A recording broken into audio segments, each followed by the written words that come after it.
Quinto Evangelio. El mundo cofrade según Granada.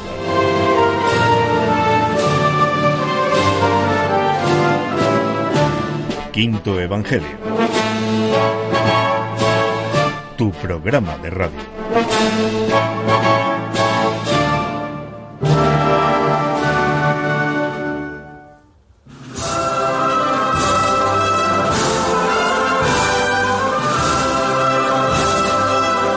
Bienvenidos a esta hora de cultura, donde el amor a Granada se adivina a través del mundo cofrade.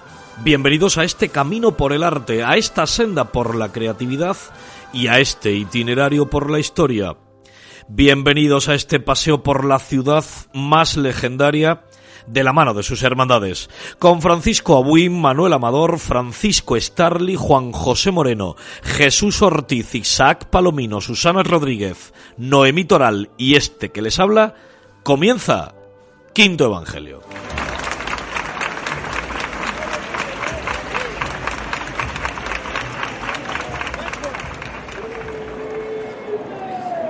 Vámonos otra vez con el señor de Realejo. ¡No, por igual valiente! ¡Esto es!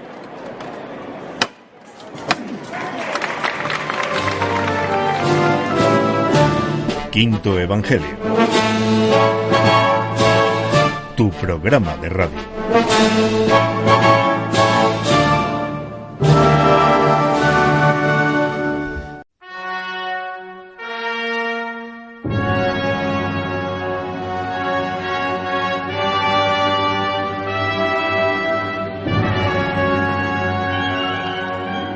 Las noches en Granada son oscuridad y silencio.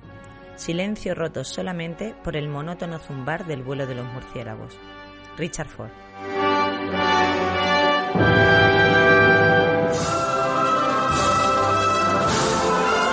Francisco Charlie, me alegro mucho saludarte. Pues yo también a usted. ¿Cómo ha pasado esta semana? Pues muy bien, perfectamente. Cada vez tomando un poco de más ambiente cofrade.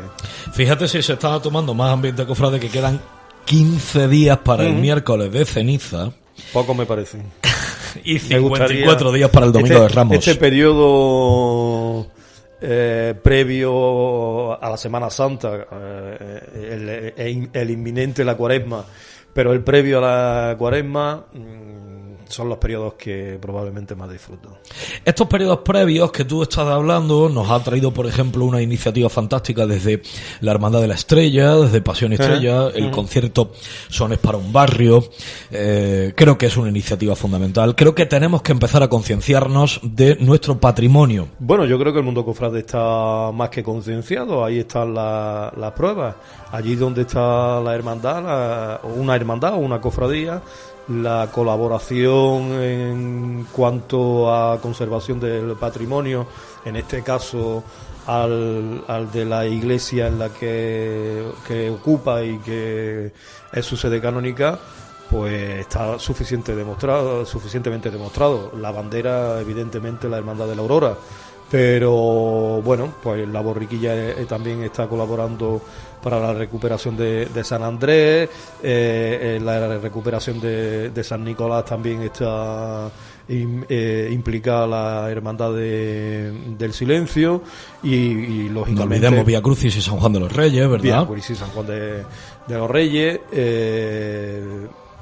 y ahora, bueno, pues esta, la más alta de las sedes canónicas de nuestras hermandades, que da cobijo a la Virgen de la Estrella y al Señor de Pasión, y que, pues bueno, necesita también de la atención. ¿Quién primero? Pues las hermandades.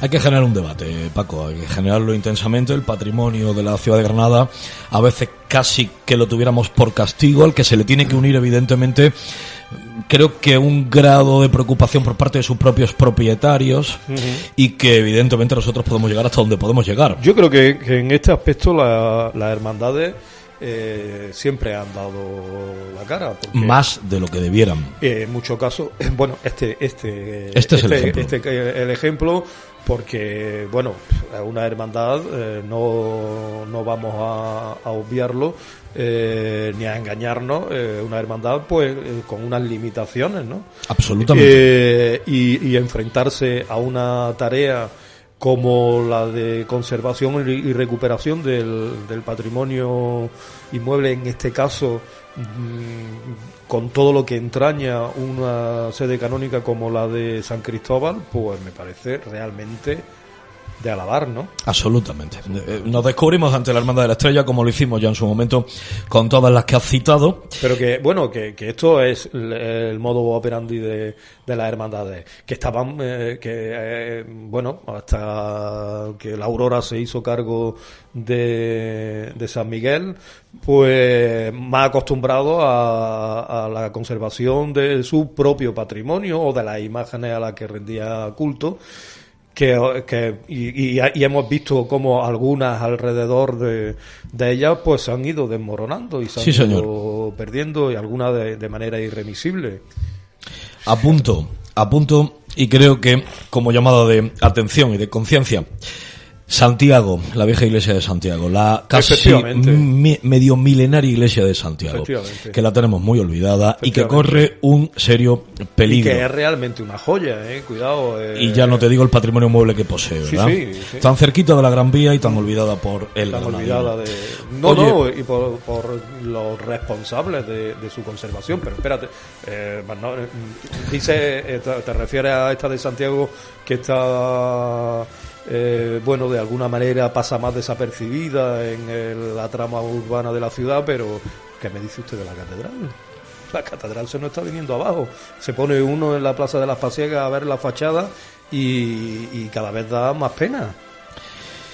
Sigo diciendo que el patrimonio a veces lo tenemos por castigo y que creo que la conciencia debe despertar acerca del interés y de la repercusión no solo cultural o intelectual que provoca el patrimonio, sino también el valor turístico, el turismo cultural, donde Granada se destaca sobremanera en otras ciudades, ¿no? Claro, pero aquí desgraciadamente sitios como este que hay a Punta de Santiago pues no tiene ninguna institución, digamos, hermandad que tenga la conciencia suficiente y necesaria para acometer esa tarea. Pero mire usted, es que el caso de la catedral es que la catedral sí obtiene una serie de fondos que de alguna manera deberían de también repercutir en su conservación, ¿no? Incidiremos en todo esto porque al fin y al cabo está en juego el valor propio y la identidad propia de una población, de una ciudad, de un pueblo como el de Granada. Ya hemos arrancado de alguna u otra manera el futuro centenario de la hermandad del Señor de la Humildad, de la Virgen de la Soledad, la hermandad por excelencia dominicana por ser la primera, la hermandad de la Cañilla, claro, la hermandad de todos. Sí, bueno, y además con la vista puesta en los próximos años, donde nos va a venir una retahíla de celebraciones de este tipo, ¿no? Porque bueno, no en balde los historiadores se dieron a nombrar periodos de la historia de la Semana Santa en cuestión de la fundación como de oleadas. Sí, señor. Y efectivamente ellos iniciaron una, ¿no? Ellos están encabezando una de ellas, claro. Benditos sean los que nos abrieron las puertas y nos hicieron a todos, hermanos o no, parte de la Hermandad de la Cañilla, la entrañable Hermandad del Martes. Una hermandad no solamente por su historia, sino por la imaginería a la que rinde culto, muy, muy sobresaliente, ¿eh? Absolutamente. Me congratulo también que la Hermandad de Rosario de Tres Caídas nos presente este fin de semana la 18ª edición del certamen musical Ciudad de Granada, que viene a ser 20 años de tránsito, 20 convocatorias, que evidentemente la pandemia nos ha arruinado, las que harían el número rotundo, y que promete establecerse, como ya nació en 2003, en el mismísimo 2003, como uno de los grandes acontecimientos culturales. La potenciación de alguna forma de la música. No debería de haberlo perdido, y debería de ser así y ese debería de ser el enfoque. Este certamen, por su antigüedad, pero no solamente por su antigüedad, sino porque el propio nombre así lo instituye, es el certamen de la ciudad de Granada. Sí, señor. Y aquí se debería de tener como parte del patrimonio inmaterial de nuestra ciudad. Y a fe que no es así, desde luego, ni por la propia institución ya ha tomado ese propio pulso del ayuntamiento, ni por la propia institución del ayuntamiento, que debería de prestar un poco de más atención, porque vuelvo a repetir, no es un certamen cualquiera ni para una determinada circunstancia, sino como abanderada de la música cofrade en nuestra ciudad. Pues creo que el sentido de la responsabilidad en el mantenimiento y en la promoción de la música cofrade a través de este certamen, pues debería de andar por otros derroteros. Cultura y música, lo que tenemos este fin de semana, y estarás conmigo. Qué buena idea ha tenido por estas efemérides propias fundacionales la Hermandad de la Entrada en Jerusalén. Cómo están disfrutando los niños, qué se está haciendo de bien en todos los aspectos cuando el Señor de la Entrada en Jerusalén está visitando los distintos centros. Nos está dejando unas imágenes, nos está dejando una plasticidad, nos está dejando tan lleno el corazón que jamás, nunca, ni siquiera su Junta de Gobierno podía haber imaginado que de bien va a crear en este antes y después que significará el Señor visitando a aquellos que les dijo dejad que se acerquen a mí. Bueno, pues fíjate si esto es lo que percibimos desde fuera, lo que de movimiento religioso supone desde dentro, ¿no? Esos días en que la imagen del Señor de la Entrada en Jerusalén, de la popular borriquita, está en cada uno de los colegios. Pues yo he tenido la ocasión de hablar con algunos de los niños, por ejemplo, de la Sagrada Familia. Ajá. Y era tal la alegría que es que el niño me decía, ¿no?, que venga a verlo a mi colegio, que venga a verlo a mi colegio. El niño y sus amiguitos y tal, entusiasmados, porque querían, bueno, claro, han tenido que ir organizando también las visitas, sí. Porque si no, los niños acabarían por no dar clase, ¿no? Y tomarse una semana de Semana Santa anticipada. Sí, señor. Pero bueno, realmente ilusionados y entusiasmados y bueno, enormemente agradecidos, aunque a ellos no les toque esa función. Pero sí lo que se debe de desprender de, bueno, en todo el mundo cofrade en general, de la propia ciudad, porque la iniciativa, desde luego, tendrá su repercusión también, no solamente de manera inmediata, ahora en que el Señor de la Borriquita está viviendo en estos centros escolares, sino con posterioridad. Y tras tocar todo esto, ¿qué significa la actualidad, o por lo menos todo lo que nos está calentando el corazón en, como ya digo, 15 días que nos faltan, escasos 15 días para llegar al miércoles de ceniza? Nosotros, que acordábamos y habíamos pactado intelectualmente hablando el comienzo del programa de otra manera, lo vamos a retomar inmediatamente. Cargado de efemérides, investigando las cofrades, las ciudadanas, y atendiendo especialmente a las claves artísticas y estéticas que han construido la ciudad de Granada. Me imagino que aprobarás lo que digo y que, por tanto, has de empezar a contarnos todo esto. Pues así sea. Doy Fe, donde Granada es cultura.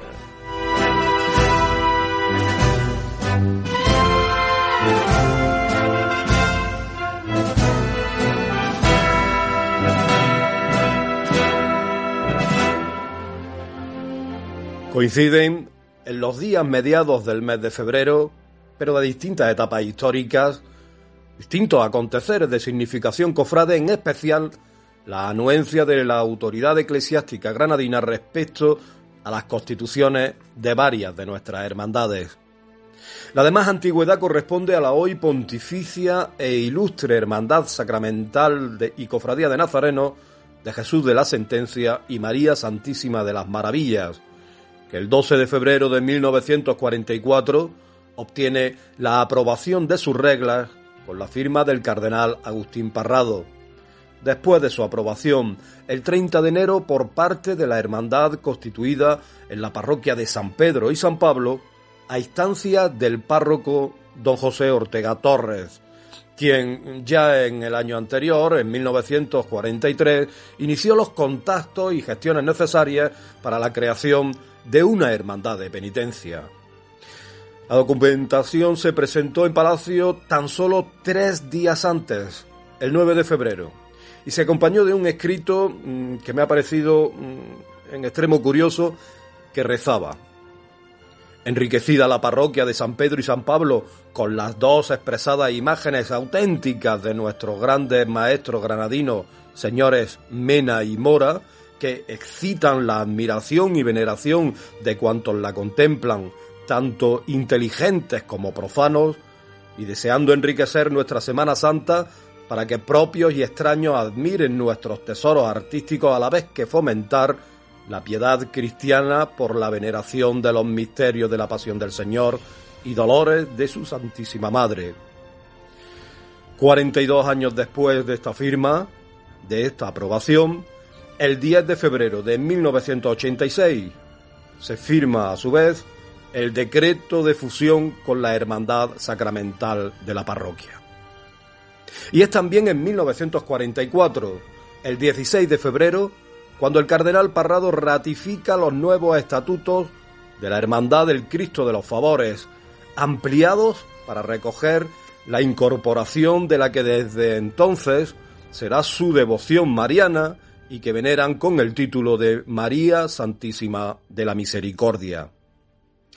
Se tiene por fundada la zaidinera Hermandad del Señor y el Trabajo y Nuestra Señora de la Luz en abril de 1985, habiendo presentado su estatuto en octubre de ese mismo año, aunque su aprobación se haría de esperar, pues no sería hasta 5 años más tarde, el 14 de febrero de 1990, cuando el arzobispo Méndez Asencio aprueba definitivamente sus reglas, procesionando por primera vez el 29 de marzo, Sábado Santo de 1986. Sin salir del Saidín, era el 16 de febrero de 1985 cuando se bendice en la parroquia de los Dolores el Santísimo Cristo de la Lanzada, obra de Antonio Barbero Gor y primera de la historia en Granada bajo esta advocación. Contó con el apadrinamiento de las Hermandades del Silencio y Santa María de la Alhambra. Y un año después, el 15 de febrero de 1986, el arzobispo de Granada, don José Méndez Asencio, bendecía la imagen de la Virgen de la Salud, terminada en noviembre del año anterior por el escultor Antonio Díaz. Su primera salida procesional tendría lugar en esa misma Semana Santa, el miércoles santo. Y pasados 2 años, en 1988, ante la decisión del Gobierno de España de eliminar la festividad de la Inmaculada Concepción, el malestar y contrariedad del mundo cofrade se concreta en el acuerdo del Pleno de Hermanos Mayores de la Real Federación de Cofradías, celebrado el 15 de febrero, para suspender las salidas procesionales de esa Semana Santa, con 25 vetos a favor y 2 abstenciones. Era presidente Miguel López Escribano. Ya en este siglo, el 14 de febrero de 2018, miércoles de ceniza, tiene lugar en el convento carmelita de San José el acto de la primera punta con que el extraordinario bordador granadino Jesús Arco comienza el bordado del palio de la Merced, siguiendo estilo y diseño inspirado en la túnica del nazareno del convento de San Antón, y cuyo dibujo firmó Francisco Javier Sánchez de los Reyes. Doy fe.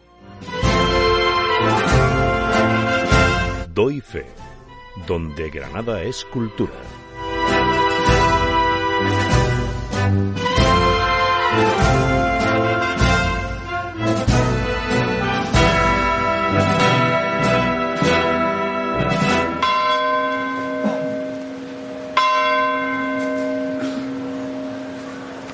Santísimo Cristo de la Misericordia, Granada te espera. Venga, vámonos con ella otro poquito más. fuerte para arriba con ella. Todos por igual valiente. ¡Este!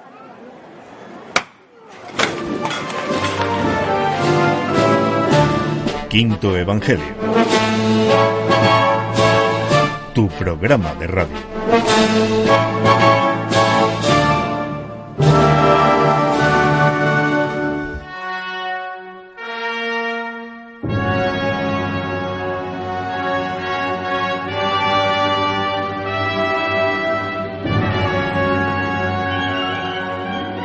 Y cuando te pregunten por la reina de la poesía y la hermosura, dirás como nosotros, es Granada. Francisco Pi y Margal, presidente del Gobierno de España.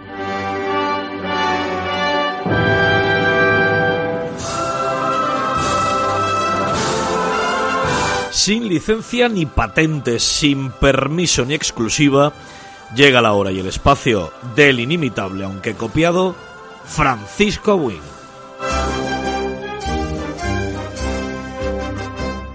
Sin la venia, en la posada de las opiniones, la realidad supera a la ficción.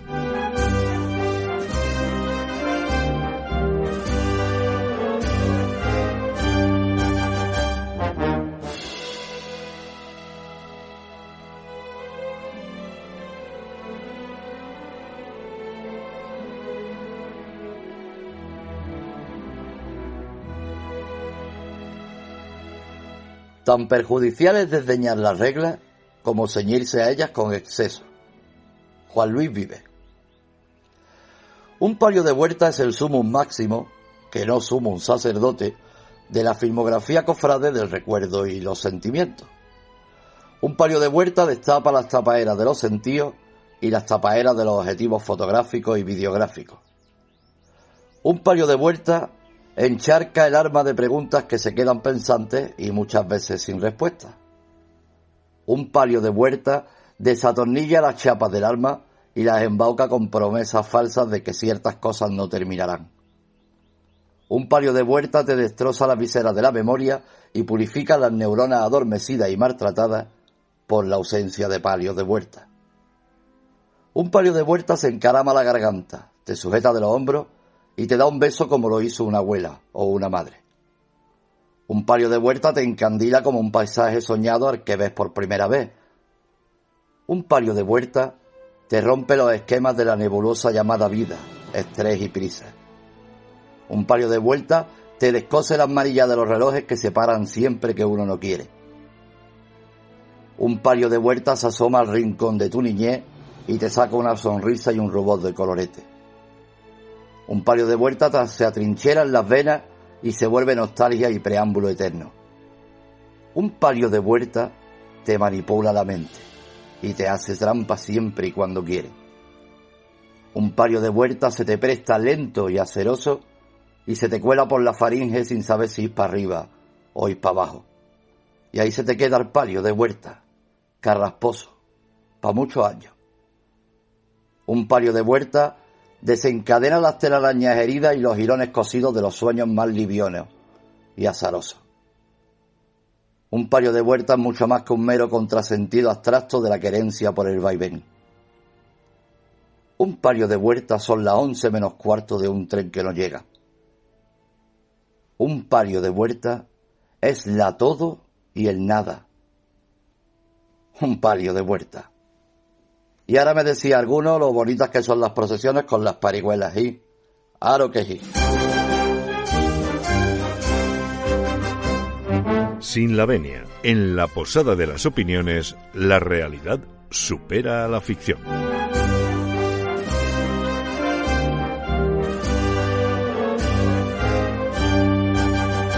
Y por ustedes, al cielo, ¿eh? Cielo, ¿eh? Como me ha gustado siempre a mí la levantar, con toda la fuerza. ¡Todos por igual, valiente! ¿Cielo, ¿eh? A subir el pan. ¡Ya está! Bueno, quieto, quieto. Bueno, bien, bueno, bien.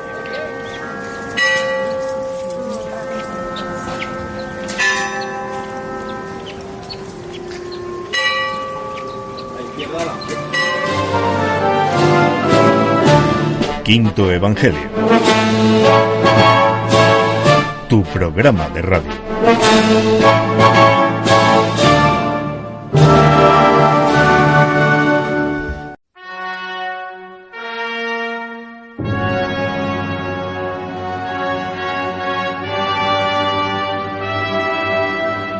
Las noches de Granada son profundas sombras de una magnitud nebulosa e indefinida, noches que duermen en la oscuridad.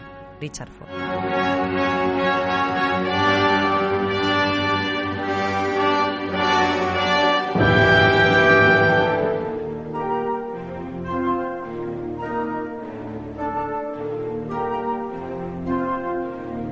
El guardián de la memoria. La historia cofrade granadina al descubierto.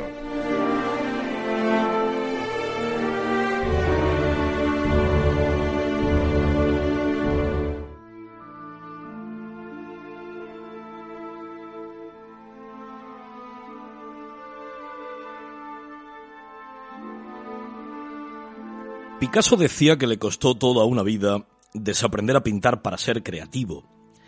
El premiado Alvin Toffler decía que los analfabetos del siglo XXI serán aquellos que no desaprenden.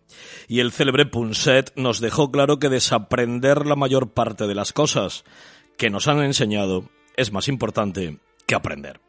La colosal y formidable ciudad de Sevilla nos ha enseñado al mundo entero mucho de lo cofrade y nos ha dejado por sentado conceptos que el mero hecho de proceder de allí no hemos discutido ni un ápice. Uno en concreto es el que argumenta que a Cristo lo visten con túnica blanca en señal de locura. Fue en el Palacio de Herodes. El pasaje solo lo cuenta uno de los 4 evangelistas, en concreto Lucas. Los lingüistas no duden acerca de lo que dice San Lucas. Textualmente, entonces Herodes con sus soldados lo menospreció y vistiendo de una ropa espléndida lo envió de vuelta a Pilato. Y espléndido y lujoso van de la mano, pero el origen etimológico, nacido en el griego, es splendidus, o sea, brillante, fulgurante. Tuvo que ser una vestidura que brillaba.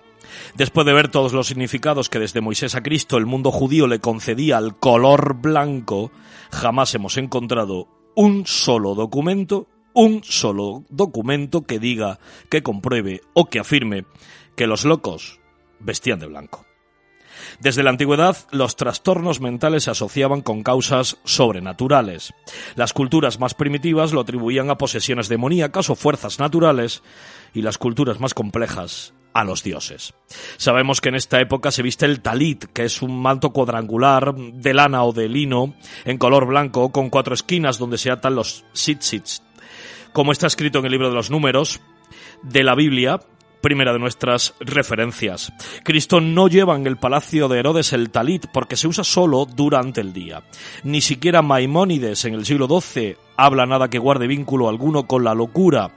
Habrá que esperar al siglo XIV y al Islam, siendo Granada la primera en procurar tratamientos decorosos para los trastornos mentales. Es absolutamente falso que a los locos en la Palestina de Cristo se les vistiera con el color blanco. Fue una vestimenta, la de Cristo, opulenta, exuberante y lujosa. Vamos a leer tranquilamente el pasaje por si algo pudiera habérsenos escapado. Pilato se da cuenta que está en la jurisdicción de Herodes. Le manda a Jesús. Herodes se alegró al verlo por lo que había oído decir de él y porque esperaba algún prodigio. Después de hacerle muchas preguntas, Jesús no contestó a nada, por lo que Herodes lo trató con desprecio, lo cubrió con un magnífico manto y lo mandó de vuelta a Pilato. ¿En qué momento alguien vincula la percepción de una locura con lo que nos cuenta la Biblia? El libro Secretos de la Biblia, sobre las visiones de la beata Ana Catalina Emmerich, cuenta con exactitud el momento vivido por esta mística alemana del encuentro de Jesús con Herodes. Lo más novedoso es que Cristo no quiso contestar a Herodes por adúltero y por haber asesinado a su primo Juan. Tras muchos estudios bíblicos llegamos a las siguientes conclusiones. Herodes no consideró jamás que Jesús estuviera loco. No había un color en el mundo judío para los locos. Herodes no le colocó a Jesús una túnica, sino un manto espléndido, o sea, lujoso, y no podemos creernos a pies juntillas lo que nos digan bajo la premisa que dependiendo de dónde venga, entonces será cierto de todas.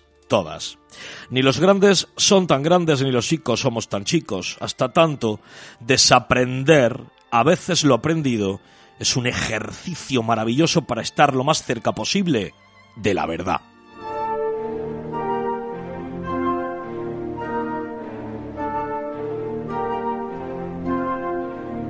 El guardián de la memoria.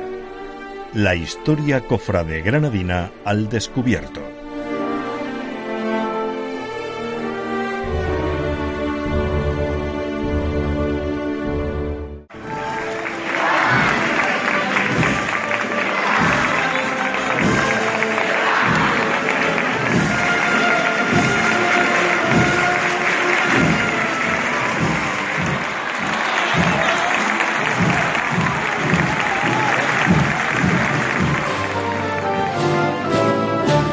Quinto Evangelio. Tu programa de radio.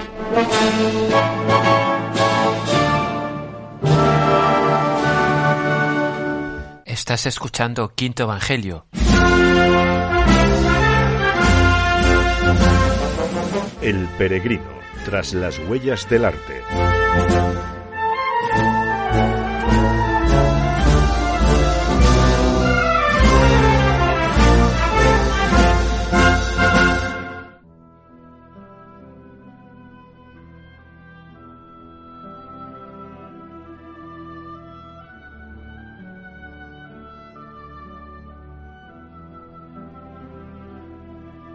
Es el tiempo ahora que vayamos a hacer el peregrinaje definitivo por los símbolos, por las claves escondidas, por todo aquello que se oculta detrás del arte y detrás de la simbología del mundo cofrade. Esta es la propuesta de peregrinación que nos hace Manuel Amador semana tras semana, programa tras programa, y que nos lo envuelve en su capacidad expresiva.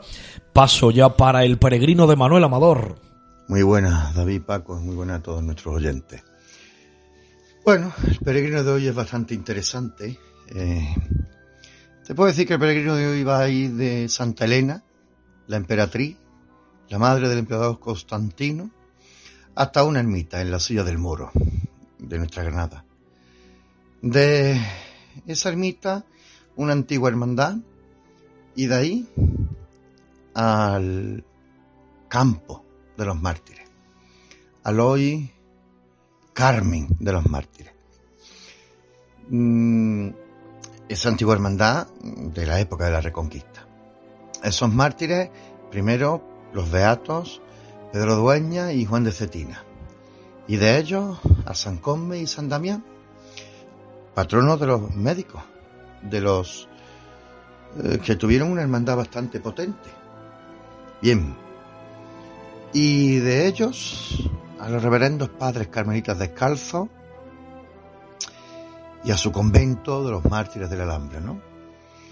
Entonces, este paseo estamos dando por Granada, por la historia de nuestra ciudad, y también a un santo que yo lo definiría como imprescindible en la historia de la Iglesia.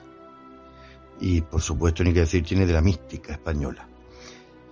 Una fecha muy concreta, 1582, con una antelación de un par de años antes, hasta 1588. Este es santo, que no es nada más y nada menos que San Juan de la Cruz, prior del convento de los mártires de nuestra ciudad, en la Alhambra, de los reverendos padres carmelitas descalzos, con una devoción profunda, brutal, a la imagen de Jesús Nazareno, por un milagro que le había acontecido en Segovia cuando fue prior del convento de aquella ciudad, y al autor de la redacción de las reglas de esa hermandad que nos ocupa, que era una pequeña bifurcación dentro de la de Santa Elena con la que hemos empezado. Aproximadamente, de decirte un ejemplo, en 1586 se redactan las reglas del Nazareno de Baeza. Bueno, pues se sabe, hay constancia, que también residía en carmelitas descalzos, varones, y que eran una copia de las granadinas. Esta hermandad de penitencia que rompe con las austeridades y también, por qué no decirlo, a veces con los abusos de los flagelantes, para sacar nazarenos a la calle, como hoy los conocemos y los comprendemos, penitentes, con sayal morado, con cíngulo de esparto, con una cruz al hombro, algunos con la cara descubierta y una corona de espinas natural, otros con capillo ya, con caperuzo, y que iban hacia la catedral, haciendo estación en distintos templos de la ciudad, desde esa colina alhambreña hasta el centro, a las 4 de la mañana ya de un recién estrenado Viernes Santo. Estamos ante el nacimiento de la Semana Santa contemporánea, ante el nacimiento de la Semana Santa cofrade, por así decirlo, y prácticamente tal y como la conocemos hoy. Estamos ante una de las primeras madrugadas de Viernes Santo de España, si no la primera, ojo.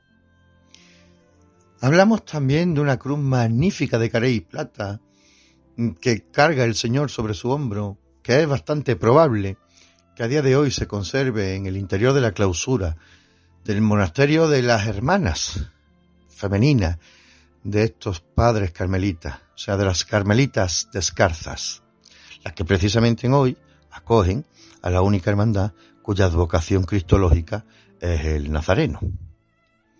Hablamos de personajes de la talla de San Juan de la Cruz, de Pablo de Roja. Este peregrino esta semana ya se centra en él, o de Pedro de Raxis Policromando. Estamos hablando que un santo, como decía hace un momento, imprescindible, encarga una imagen al maestro de maestros, Pablo de Roja, y que encima la policroma Pedro de Raxis. Evidentemente estamos hablando del Nazareno de Santa Elena, o del Nazareno de los Mártires, o de Jesús Nazareno el Rico, o incluso Jesús Nazareno de los Caballeros, como se le conoció, porque eran ilustres el número y el linaje de sus hermanos. Un nazareno indispensable también, importantísimo, esencial, en el concepto de imagen de bulto procesional, en el concepto de imagen de Cristo de vestir, en esa aportación única de Pablo de Roja a la historia de la Semana Santa española, una imagen de Nazareno granadina, una imagen que existe, que sigue entre nosotros, continúa entre nosotros y que continúa procesionando, ojo, en el pueblo cercanísimo de Huetorvega, a donde fueron a parar las imágenes de esta hermandad. Una bellísima Virgen de los Dolores, que por desgracia fue excesivamente transformada y retocada por Zúñiga. Una Santa Marcela, una Santa Mujer Verónica, que desconocemos su paradero. Una procesión con todos los elementos que después conformarían los encuentros que tan importantes son en la Semana Santa de toda España, ¿no?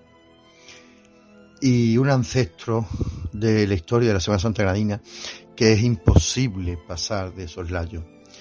Se restauró en el año 2000, una impresionante y magnífica restauración que fue sufragada en gran parte. Yo diría que, como ya ha fallecido, puedo hablar un poco con libertad de este tema, diría que casi entera, por el que entonces era canónigo Francisco Javier Martínez Medina, que hoy se encuentra en un estado magnífico de conservación que podemos visitar en la parroquia de Huetorvega.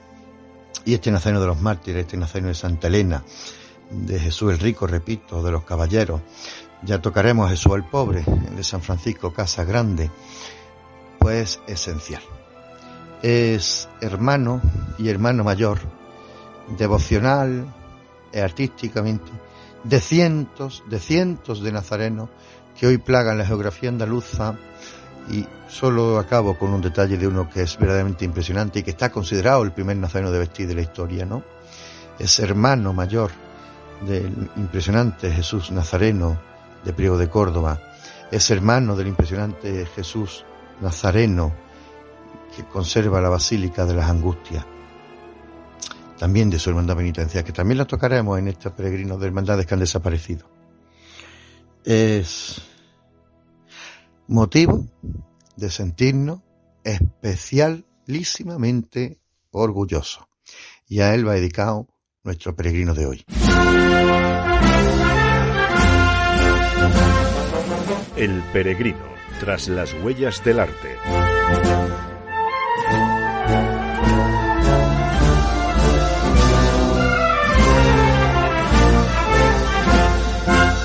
Llevamos un año entero esperando el Viernes Santo.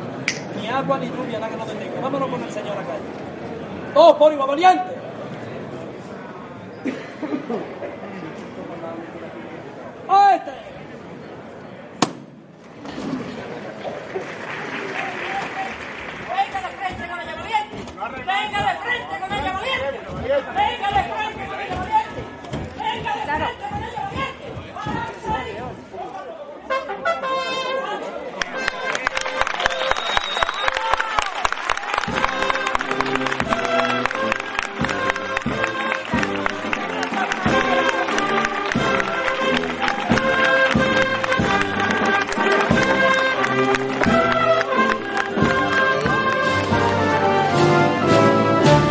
Quinto Evangelio. Tu programa de radio.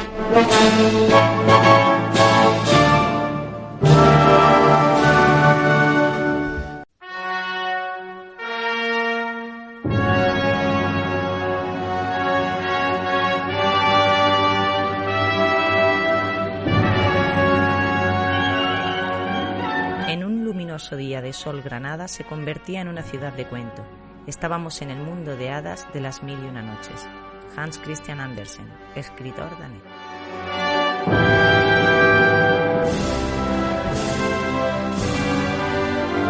El Olimpo, el arte granadino que cambió al mundo.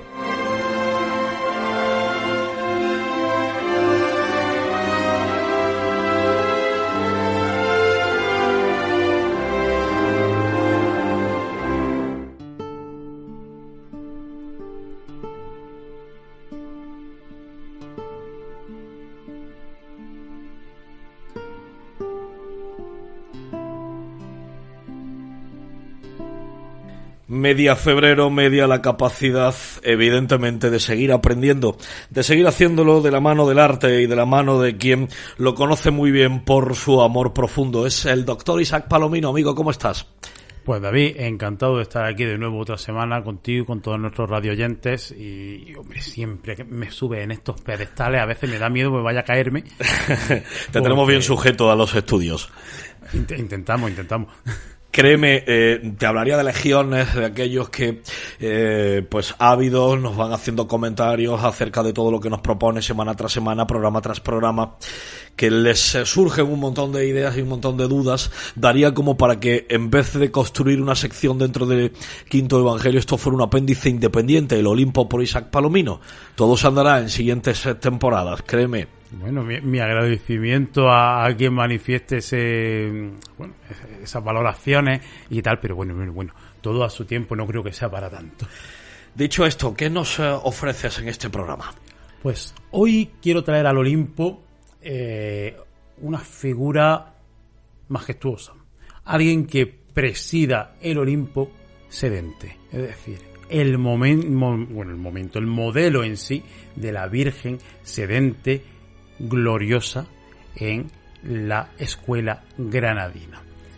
No vamos a desdeñar, por supuesto, en ningún momento el modelo de la Virgen Dolorosa, pero creo que la escuela granadina ha producido una serie de imágenes de María sedente de una calidad, de una valía impresionante a lo largo de toda su evolución, tanto desde los inicios a finales del siglo XVI como, si me apura y queremos extender la escuela granadina hasta el propio siglo XX, un bagaje impresionante donde ese modelo ha ido evolucionando a lo largo del tiempo y dejándonos siempre ejemplos magníficos, de una majestuosidad, de un porte y de una categoría de primer nivel. Que no me pueda el amor a mi tierra y a mi escuela.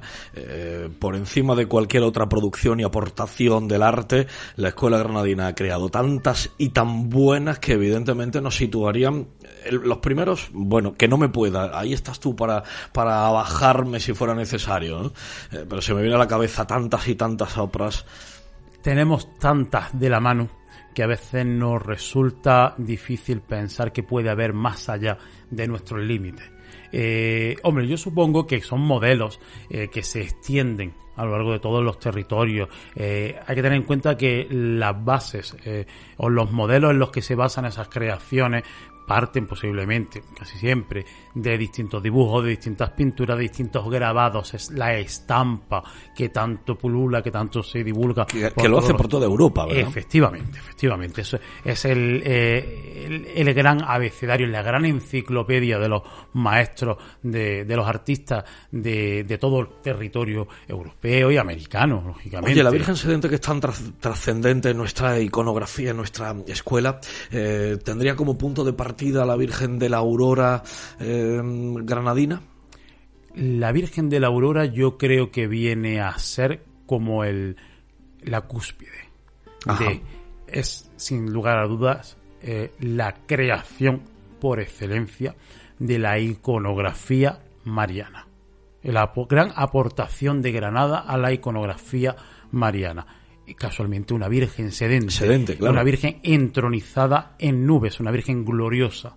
Hoy está en el convento de la Piedad, la conocemos gracias precisamente a tu aportación y a tu investigación, aquella mítica, por lo menos para muchos de nosotros, legendaria tesis doctoral tuya. Déjame que haga un pequeño recorrido, un pequeño itinerario y le sumas algunos, porque seguro mi cabeza no da para tanto. La Virgen de las Mercedes en San Ildefonso, la Virgen del Carmen, la Gran Madre, para el convento de la Encarnación de Carmelitas de la Antigua Observancia, las Calabaceras. Nos vamos a San Bernardo con la Madre Abadesa, la Madre Abadesa del convento del Santo Ángel. ¿Voy bien? Va divinamente. Además acabas de nombrar personalmente para mí una de las grandes obras de la imaginería letífica granadina, como es esa Madre Abadesa del convento de Santo Ángel Custodio, con esa personalidad arrolladora que tiene ese modelo que impone Diego de Mora, que ya se antecede en la obra de Pedro de Mena, donde ya lo tratábamos tiempo atrás, ese modelo en que la figura, en este caso de la Virgen, sirve de trono. Se recupera ese modelo más medieval en que María es el trono de Cristo, y de hecho ella se retrae un poquito hacia atrás para darle preponderancia y una mayor participación a la figura del niño Jesús. Es un niño juguetón, es un niño que se revuelve, un niño que la madre lo sujeta porque casualmente se sienta sobre el extremo de la rodilla de la madre y se abalanza casi hacia el fiel. Además es muy curioso, quiero que se fijen en toda esta serie de imágenes, independientemente de Diego de Mora o de sus seguidores, el caso de la Gran Madre, creemos de Vera Moreno, o por ejemplo la pequeña Divina Pastora que hay en la iglesia de Purchil, de Pedro de Mena. Vean cómo la Virgen se retrae, no que solo se retrae hacia de atrás, sino que se gira hacia un lado y mira al niño ya no solo con la mirada maternal, sino incluso un poco riéndose un poco de las gracias que su hijo está haciendo, de las cosas que tiene mi niño, ¿no? Oye, la Virgen Sedente Granadina dio pie de alguna manera a la pastora granadina, porque es cierto que la iconografía nace en Sevilla, pero nosotros de repente ya estábamos abonados décadas antes de la aparición de esta iconografía. Totalmente. Estábamos abonados a la Virgen Sedente y rápidamente eclosionó en nuestra escuela precisamente porque teníamos un sustrato, la Virgen Sedente. Totalmente. De hecho, ten en cuenta que si la iconografía aparece en Sevilla en el año 1703 o 1704, si no me equivoco, en el año... Pero como cuadro todavía faltaba dar el salto a la imaginería. Exactamente, el salto a la imaginería con Ruiz Gijón en la capilla de Santa Marina. En Granada, en el año 1717, tenemos ya una capilla dedicada a la Divina Pastora, con imagen propia, y curiosamente no en la iglesia de los capuchinos, sino en la iglesia de la Santísima Trinidad, el Templo Madre de los Trinitarios, en la Plaza de la Trinidad. El desaparecido convento, ¿verdad? El desaparecido convento que da lugar a la Plaza de la Trinidad actual, esa imponente iglesia que debió serlo, de 10 capillas. Tenía ya una capilla dedicada a la Divina Pastora, pero como tú bien dices, es un terreno bastante abonado y que nos lleva directamente a ya no solo a la figura de Pablo de Rojas con esa Virgen sedente que hay en la subida al camarín de nuestro copatrón San Juan de Dios, esa Virgen con niño de su estética, o a la obra de Bernabé de Gaviria con esos modelos sedentes de la Sagrada Familia, la Santa Parentela que está en la Capilla Real y que presidió la iglesia de Santa Ana, o esa imponente imagen de Pedro de Mena, que es la Virgen de Belén, hoy día en la iglesia de San Cecilio, titular del convento de Belén del barrio del Realejo, sino que yo me voy mucho más atrás. En el año 1520 ya Felipe Bigarni nos lega en la Capilla Real esa imagen de la Virgen de la Epifanía, esa Virgen que está presidiendo justo encima del sagrario con ese niño rollizo y arrollador, esa imagen de un niño de cierto volumen que está presidiendo el centro de la adoración de los magos, o la misma representación de estética gótica que hay en la fachada, en la portada original principal de la Capilla Real, en el crucero de la catedral, presidido también por una nueva imagen sedente. Modelo que se va repitiendo es en su esquema y en su composición hasta llegar, si me apuras, a el siglo XX. Tranquilamente, la semana pasada hablábamos de la Virgen del Carmen de Benalúa de Guadix, de Sánchez Mesa, una imagen sedente que, con aportaciones en su composición bastante novedosas, pero que, digamos, puede venir a cerrar junto con otra serie de piezas esa serie de imágenes, sin olvidar, lógicamente, creaciones del siglo XVIII, las tantísimas auroras, desde la de 1698 del Convento de la Piedad,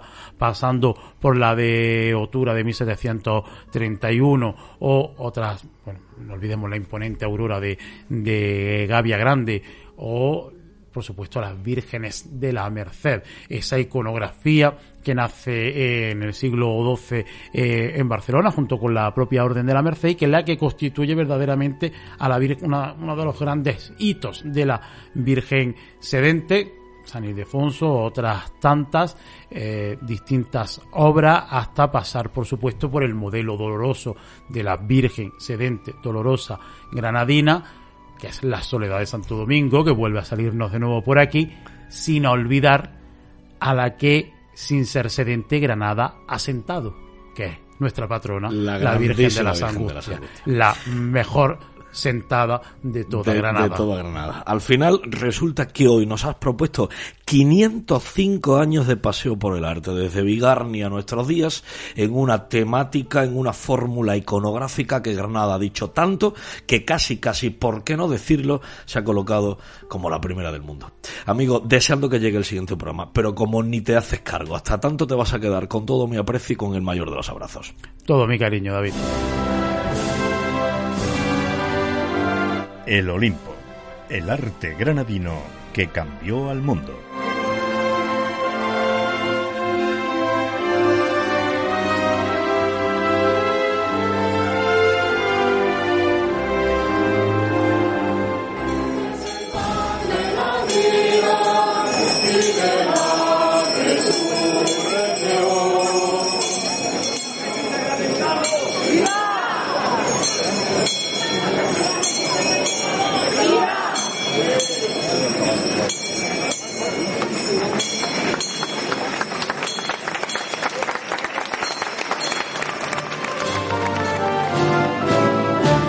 Quinto Evangelio. Tu programa de radio.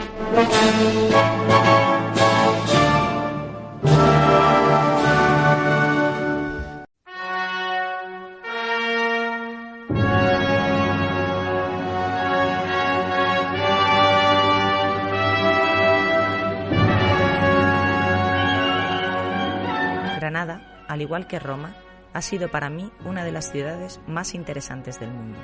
Hans Christian Andersen, escritor danés y padre del cuento.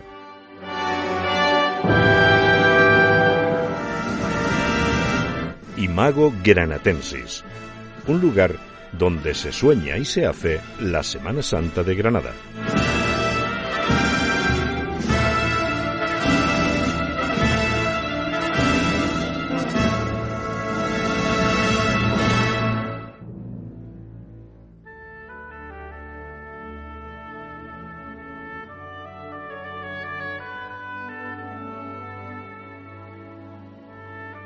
Este es el espacio en el que nosotros intentamos, con las armas de la estética granadina, de nuestra personalidad, de nuestra idiosincrasia, contarles cómo puede ser la Semana Santa del futuro. Bueno, miento absolutamente, porque este es el espacio en el que la creatividad toma partida y lo hace gracias a una creadora de primer nivel, a Noemí Toral. ¿Cómo estás, amiga? Madre mía, me sacan los colores cada vez que me presentas.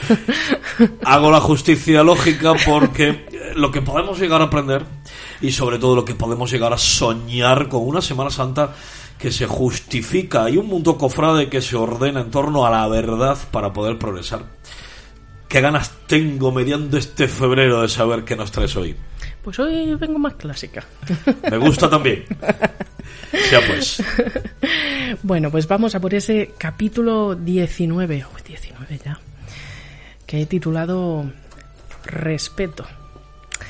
Desde que comenzó esta sección estaba deseando hacer este capítulo. Hoy vengo a hablaros del palio de respeto, que para quienes no estén familiarizados con el concepto, quizás les oriente saber que es el palio que portan los palieros el día de la salida de la patrona. De este tipo, del palio de respeto, me refiero no concretamente del de las Angustias, desciende lo que hoy conocemos como paso de palio. Y es curioso, extraño y hasta un poco triste que hoy se nos haga raro ver el primero y lo normal ver el segundo, cuando este último tiene una presencia muy corta en la historia y especialmente en nuestra querida Granada. Hagamos un poco de historia para ponernos en contexto. Hoy asociamos el palio a las imágenes marianas, pero ¿y si os cuento que hasta el Concilio de Trento, es decir, hasta el Barroco, esto no era así? Hay testimonios de autoridades eclesiásticas quejándose del comienzo de esta práctica, puesto que lo normal desde el Edicto de Milán, allá por el año 313, había sido que el palio acompañara al Santísimo y posteriormente, por añadidura, a algunas imágenes cristológicas. Y es que el palio se conceptualizaba como una suerte de tabernáculo móvil. ¿Recordáis lo que comentábamos en el capítulo del baldaquino, verdad? Pues al asemejar a María como primer tabernáculo a causa de la encarnación de Jesús en su vientre, se justificó que se la comenzara a honrar con un palio. Nada que ver con eso que cuentan algunos por ahí, que el palio es simplemente un toldo que sirve para proteger a las imágenes en caso de lluvia. La historia de la liturgia católica es muy larga, además de ser heredera de usos y costumbres que la precedieron, lo cual hace que la configuración y el protocolo de numerosos objetos sea un proceso fluctuante que hace difícil trazar su origen y darle un significado único y absoluto. Por ejemplo, en este caso del palio confluyen otros objetos como el tabernáculo, el ciborio, el baldaquino y la umbela. Vamos, un follón. Pero voy a intentar ser lo más sintética posible y no irme demasiado por los cerros de Úbeda como acostumbro hacer. El caso es que a casi todos nos viene a la mente la imagen de Franco bajo palio. ¿Cómo era esto posible? ¿Era una herejía, arrogancia, un símbolo de la confesionalidad del Estado bajo su mandato? ¿Respondía a aquello de por la gracia de Dios que ponían las monedas? La cosa es que el palio de respeto no nace exactamente como un tabernáculo en el sentido cristiano, sino como un edículo, que es la versión pagana del tabernáculo. Dejad que me explique. Edículo significa literalmente templete en latín y era el término con el que los romanos denominaban las capillitas de culto doméstico o que había insertas en los muros en las calles. Cuando Roma pasó de ser una república a un imperio, el emperador fue dotado de carácter divino, de modo que se implementaron a su alrededor objetos simbólicos de su estatus. El concepto del monarca divino no era nuevo, contaba con un largo recorrido en Oriente desde el Neolítico. En Persia, en la India, en Egipto, en Mesopotamia, los reyes siempre estaban bajo un dosel que representaba su naturaleza por encima del común de los mortales. Así que Roma, como con muchas otras cosas, hizo suya esta práctica, y a este dosel textil que a partir de ahora luciría siempre sobre la testa imperial, dentro y fuera de palacio, lo llamaron edículo, como a las capillas antes citadas, pues el objetivo era sacralizar la figura del emperador. Así fue como, al desaparecer lo que conocemos como Imperio Romano, pero permanecer la idea de que los posteriores reyes europeos eran herederos de éste, se perpetuaron muchos de los objetos ligados a la pompa imperial, lo que pasó a conocerse como iura regalia, de la cual forman parte símbolos archiconocidos como la corona, el cetro o el orbe. Es por ello que el palio era empleado por reyes y emperadores, pero también por papas, cardenales y obispos, ya que son los llamados príncipes de la Iglesia. Quedó pues el palio en el imaginario popular identificado como símbolo de realeza, y dado que Cristo es Rey del universo, era consecuencia natural que en los cortejos procesionales el palio hiciera su aparición. En este punto es donde volvemos a lo nuestro, a Granada, porque resulta que nos encantaba sacar palios de respeto, no solo en el corpus y procesiones del viático, sino acompañando a las más señeras y solemnes imágenes. Y no os hablo de hace 200 años, os hablo del siglo XX. Nuestra Señora de las Angustias preserva el último de los palios de respeto de nuestra ciudad, pero el Cristo del Silencio sacó uno, Nuestra Señora de la Aflicción sacó otro acompañando al rescate, el yacente de San Jerónimo por supuestísimo. De hecho, es que lo normal hasta hace nada era que las procesiones del Santo Sepulcro siempre portaran palio de respeto. Y hay constancia de que hermandades hoy desaparecidas también usaron este enser en sus actos públicos. Tal es el caso de la Hermandad del Cristo de la Humildad del convento de la Merced Calzada. La gente pagaba por el honor de ser paliero, siendo esta una de las formas de financiación de las hermandades. El palio de respeto era algo granadinísimo. Pero entonces, ¿por qué se perdió? En fin, hubo hermandades que desaparecieron, hubo periodos en los que las procesiones sencillamente se prohibieron, se perdieron enseres en las desamortizaciones, y para cuando se quiso recuperar ya había entrado por los ojos de los granadinos el pulcro aspecto de los pasos de palio fijo. Se empezó a decir que portar el palio a mano era engorroso, que no quedaba del todo bien, y el resto es historia conocida. No sé a vosotros, pero a mí me parece que si queremos dotar de personalidad propia a nuestra Semana Mayor, el palio de respeto es una de las primeras cosas que debemos abordar. Solo te voy a decir una cosa a ti y a quienes nos oyen, bordeando las 10 de la noche de este martes 15 de febrero de este año de 2022. Creo que esto que acabas de contar se tratará en el futuro y se tirarán de las fonotecas y los archivos para saber cómo era y cómo debe ser la Semana Santa de Granada. De tus 19 contribuciones, esta me parece tan sumamente brillante y bien hilada que es muy necesario que sea ya historia viva de la Semana Santa de Granada. Amiga mía, el mayor de los abrazos. Muchas gracias. Imago Granatensis, un lugar donde se sueña y se hace la Semana Santa de Granada.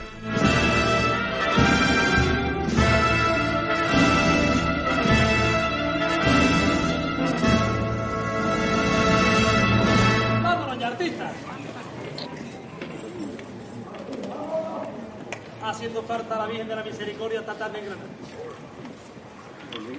A ella sola, con una tarde, le basta para dejar aroma para un año entero.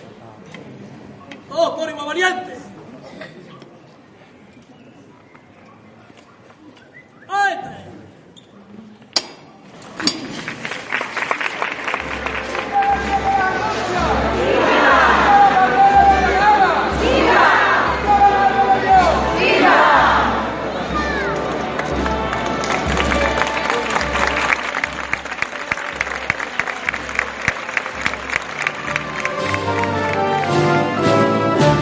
Quinto Evangelio. Tu programa de radio.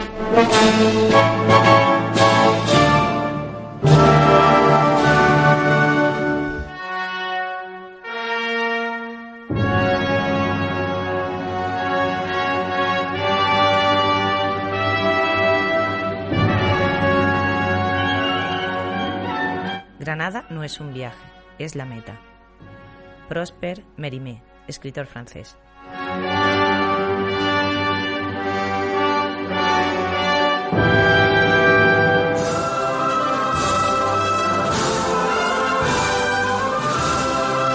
Por dejar que nos colemos en tu día a día, por tu fidelidad y tu aprecio, y por hacer junto a nosotros Quinto Evangelio, no sabemos la manera de agradecerte tanto como nos das. En una semana, en tan solo una semana, te estaremos esperando con un nuevo programa. Hasta tanto, quédate con nuestro afecto. Quinto Evangelio. El mundo cofrade según Granada.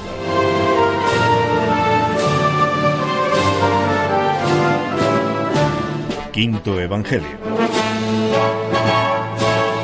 Tu programa de radio.